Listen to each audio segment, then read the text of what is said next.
ننھے عبدالستار ایدی۔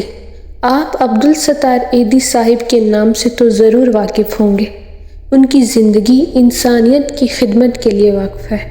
سماجی خدمات سے تعلق وہ ساری دنیا میں شہرت رکھتے ہیں۔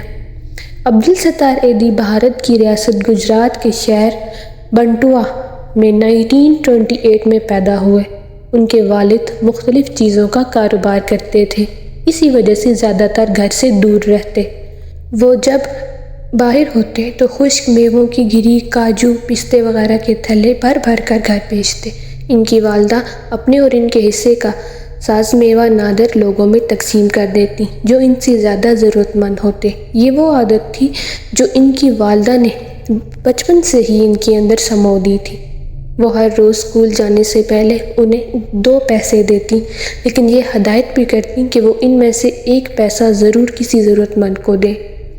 وہ انہیں یہ بھی سمجھاتی کہ کسی کو کچھ دینے سے پہلے یقین کر لیا کرو کہ تم سے خیرات لینے والا واقعی حقدار بھی ہے کہ نہیں۔ عبدالستار ایدی کی تربیت میں سب سے زیادہ ان کی والدہ کا ہاتھ رہا۔ وہ جیسے ہی اسکول سے واپس گھر آتے تو ان کی والدہ پوچھتی کہ تم نے پیسوں کا کیا کیا؟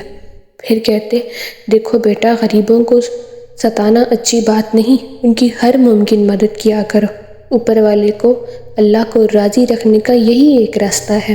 وہ جب ان کی ہدایت کے مطابق عمل کرتے تو خوش ہوتی اور دعا دیتی۔ ان کی والدہ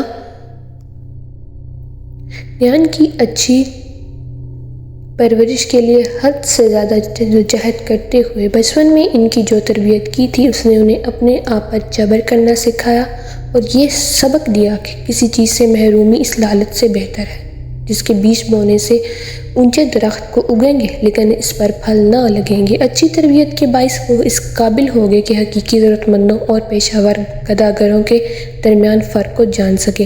وہ آس پاس کے غریب بستیوں میں جا کر وہاں کے غریبوں، نادروں اور ضرورت مندوں کی مشکلات معلوم کرتے اور واپس آ کر اپنی والدہ کو حالات سے آگاہ کرتے۔ والدہ انہیں کھانے پینے کی چیزیں اور دوائیاں دے کر الٹے پاؤں واپس بھیج دیتی۔ ان کی والدہ آس پاس کے گھروں کی پریشانیوں کو کم کرنے کے لیے اپنے آپ کو مصروف رکھتی۔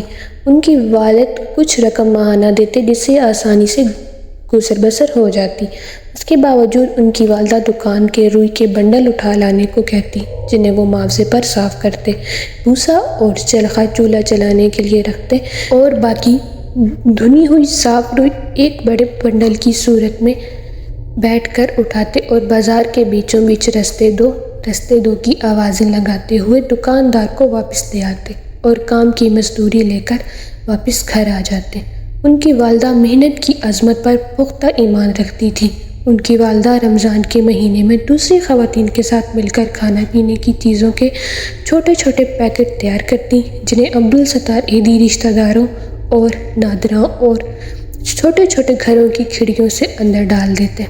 ان کی والدہ کہا کرتی تھیں کہ اصل خیرات یہی ہے کہ دائیں ہاتھ کا پتہ بائیں ہاتھ کو بھی نہ چلے کہ امداد کی جا رہی تھی، اس کی عزت نفس بھی قائم رہے۔ عید کے دن صبح صبح ان کی والدہ غریب لوگوں کے لیے اپنی حیثیت کے مطابق لفافوں میں پیسے دے کر اپنے بیٹے کو دیتی اور عبدالستار ایدی تیزی کے ساتھ وہ لفافے ان غریبوں کے گھروں میں پہنچا دیتے۔ والدہ کی ہدایت پر گلی کوچوں میں کسی معذور یا اپاہج کے لیے تیار رہتی۔ اگر کوئی محتاج مل جاتا تو گھر سے فوراً ضروری سامان لے کر ضرورت مند کے حوالے کر دیتے۔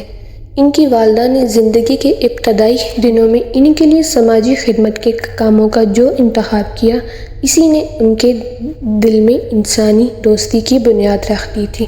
انہوں نے قرآن پاک کو ترجمے کے بغیر ان کی بنیاد زبان عربی میں پڑھنے کی ابتدا کی۔ جب وہ 11 برس کے ہوئے تو نماز روزے کے پابند ہو چکے تھے۔ 11 سال کی عمر میں وہ کپڑے کی دکان پر ملازم ہو گئے۔ جو ماہانہ معاوضہ ملتا اس میں بچت کرتے۔ انہیں کم عمری سے ہی بچت کی عادت اور فضول خرچی سے نفرت تھی۔ قیام پاکستان وہ اپنے خاندان کے ساتھ کراچی آ گئے۔ یہاں ان کی والدہ کافی عرصے بیمار رہیں۔ عبدالستار ایدی نے دل و جان سے دن رات ان کی خدمت دی۔ خدمت کے ایسے ہی جذبات سے سرشار عبدالستار ایدھی اب بھی پر آج عبدالستار ایدھی خدمت خلق کا فخر نمونہ ہیں اور تھے۔ اپنے لیے تو سب جیتے ہیں اس جہاں میں، ہے زندگی کا مقصد اوروں کے کام آنا۔